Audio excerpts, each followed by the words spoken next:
अच्छा, चलें ठीक हो गया अगर आवाज आ रही है। So your job as a reader is not to read and accept the writer's ideas. Rather,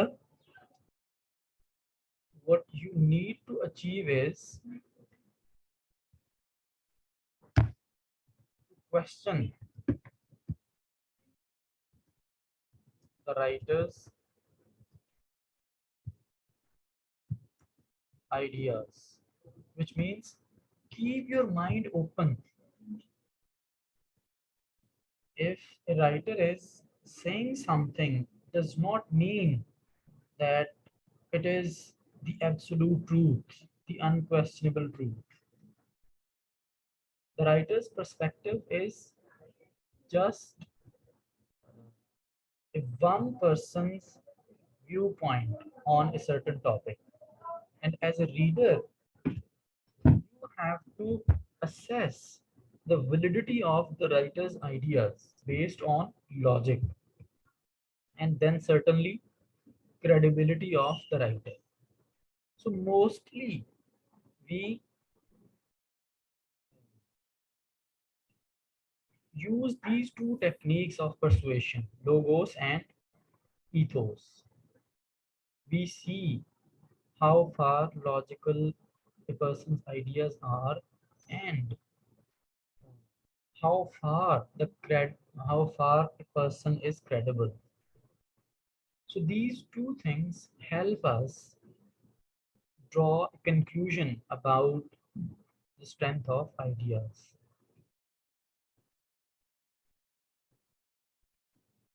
So when you are reading, you have to keep in mind that it's not only the writer who we are concerned about, but the reader's response is equally important. This is your response as a reader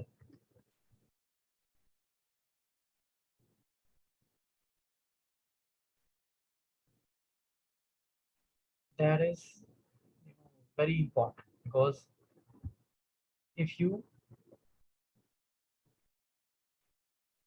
do not build your own ideas, if you do not form your own ideas after completing a reading, what you have done is you have just consumed another person's ideas without activating your own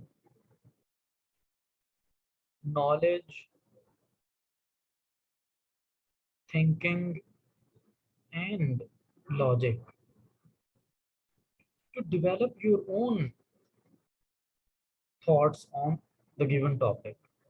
So these three are, the core things you must remember.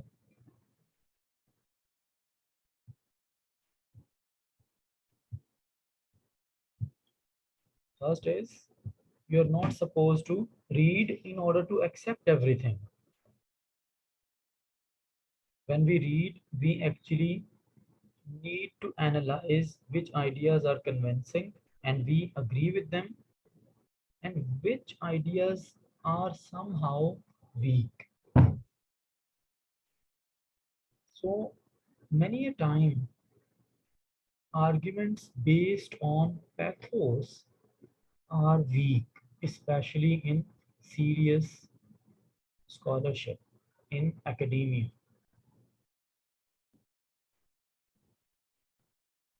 You can use this rhetorical device of pathos as a speaker to encourage or motivate people to carry out an action. But as a mature reader, you are not supposed to act motivated by your sentiments. Your ideas should be well grounded. So when we talk about the reader's response, or let's say to question the writer's ideas, means that, just a second, this is what we call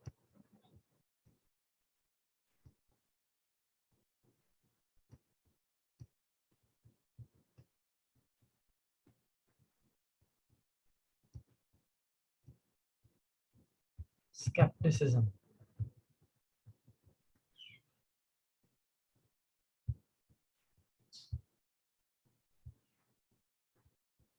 To question the writer's ideas, we use this term, skepticism. Now, skepticism is an attitude, which means doubting things, not accepting everything as it is shared to you, as it is written by somebody.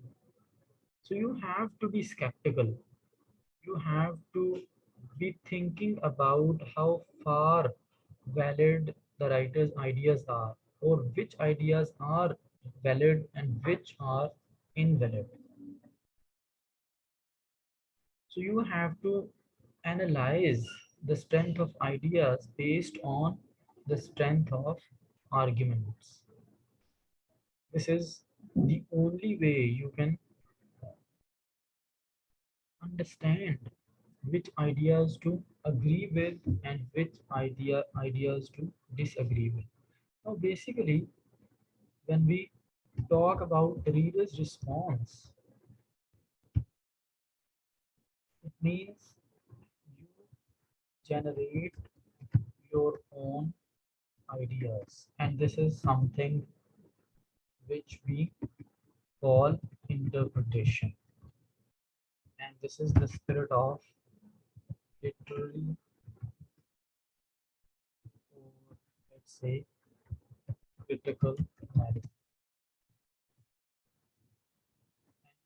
Interpretation is different from comprehension.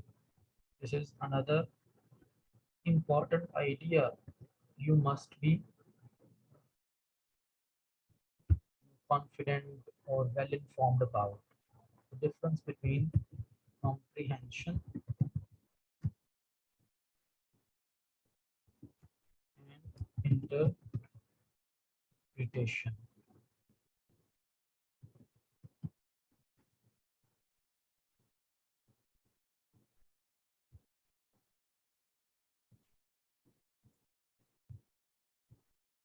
Comprehension versus interpretation.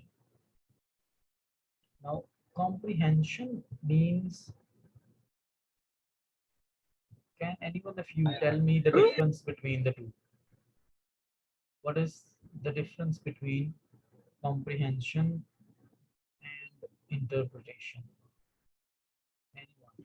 Any ideas? या sir comprehension ये होता है कि उसको understand करना fully, Uh-huh. कि इसमें कहा क्या जा रहा है, उसका मेन थीम वगैरह। Mhm. और इंटरप्रिटेशन होता है कि उसको उसके डिफरेंट एस्पेक्ट को देखना और इंटरप्रेट करना अपने अल्फाज में। जी ठीक है, और कोई? Anyone else?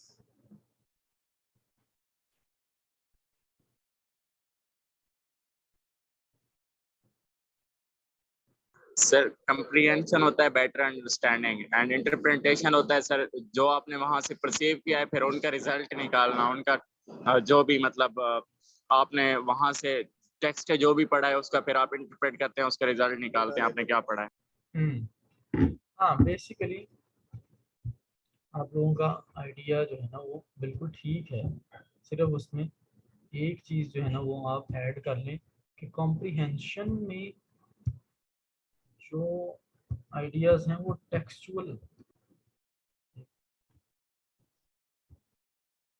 उसमें टेक्सचुअल डिटेल्स हैं। ठीक है, you look at the characterisation, the stylistic techniques that the writer has used, what kind of patterns he has used, what kind of images he has used. So if you understand, in other words, the literal meaning of the text with its textual details. This is comprehension.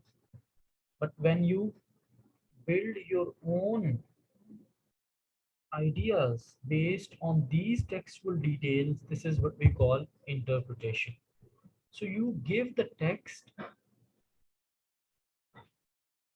a strikingly new meaning,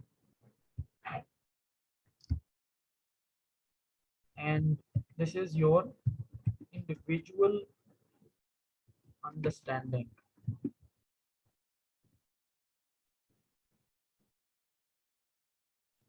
And that is why, you know, the ideas of different people are different, because we have our own perception about things. So before we continue this session, I just want to point out one thing. After this session expires, आपको पता है कि Zoom का session 40 minutes तक चलता है, तो वो शायद अब ख़त्म होने वाला है. तो जैसे ही ये ख़त्म हो जाता है, तो आप सेम आईडी और पासवर्ड के साथ सेशन रीज्वाइन करेंगे. हमारा सेकंड सेशन जो है ना, वो भी 20 मिनट्स का होगा, in order to complete 1 hour time of the class. So use the same details. अच्छा जी, तो ये आपकी इंडिविजुअल अंडरस्टैंडिंग है, how you understand and interpret the text. So this is the difference between comprehension and interpretation. Now in academic writing, reading and writing this course, what you're supposed to do is move beyond comprehension and develop your own interpretation. This is the goal that you should be aiming. Instead of understanding the literal meaning of the text based on textual details, now you should be able to form your own opinions. You should develop ideas about the text that you can debate on.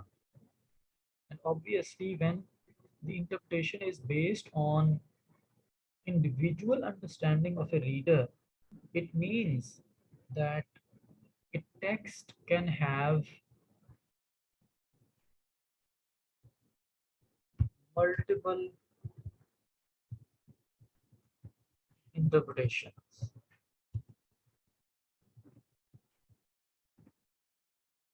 When it is an act of individual understanding, so it means that we can have as many interpretations as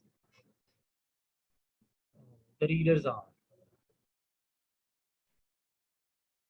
So, I mean, this multiplicity of interpretations means that there can be a number of meanings that we can associate with the text. It is not one absolute meaning. So this multiplicity of interpretations tells us that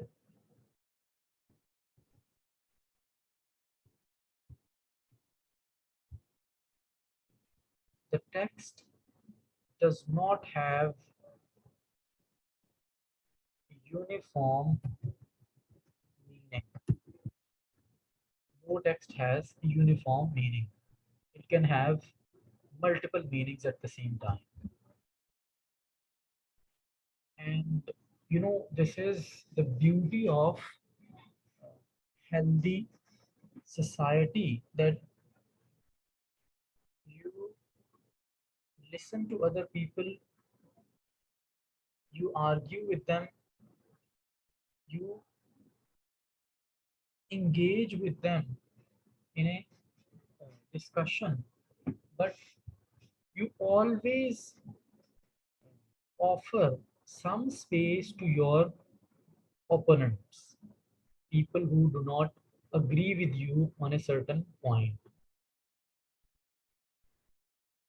But at the same time, it tells us that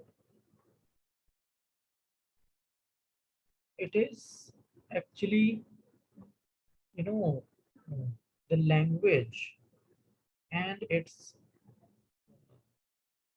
use, let's say, in other words, this multiplicity of interpretations is due to complexity of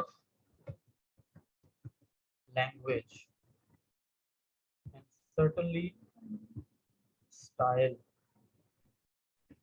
So these two things are very important when we try to understand any text.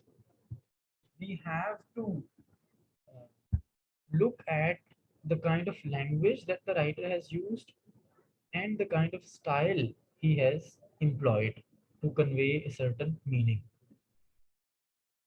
See, there is,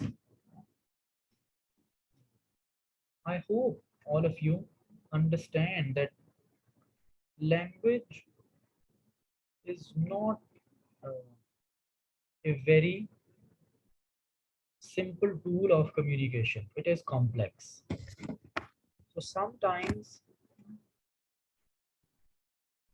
your language contains those meanings that you are not conscious of.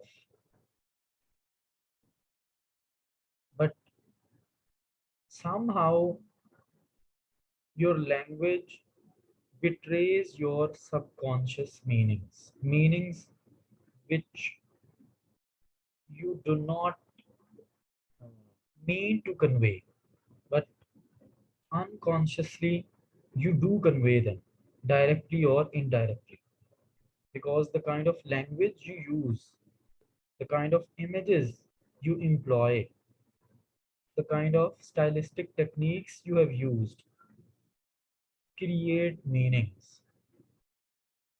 So language is a difficult tool to handle with. Sometimes,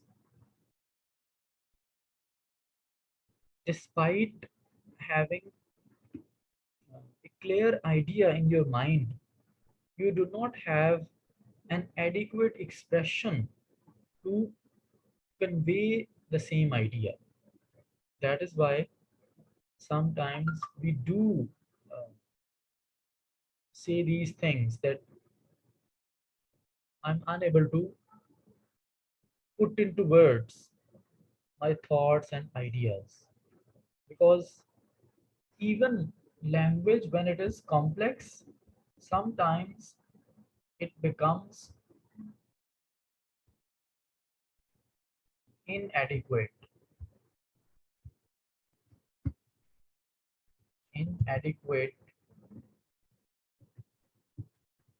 to convey certain thoughts. So it is at the same time interesting how language is, you know, a tool of communication, but at some points we find unable to express our ideas the way we want. And we have a difficult time talking about those ideas. So it is complex, but sometimes inadequate to express certain ideas and thoughts. Now, if you look at some of the ideas I have chalked out here, they should be kept in mind when you are reading. So I hope you must have been taking your notes and you have written down these ideas on your notebook so that you may revise them later and develop a sound understanding of these very crucial ideas about the reading process. Now, I want you to read another short story. You can, let's let's say it is The Necklace. This is a short story by a writer.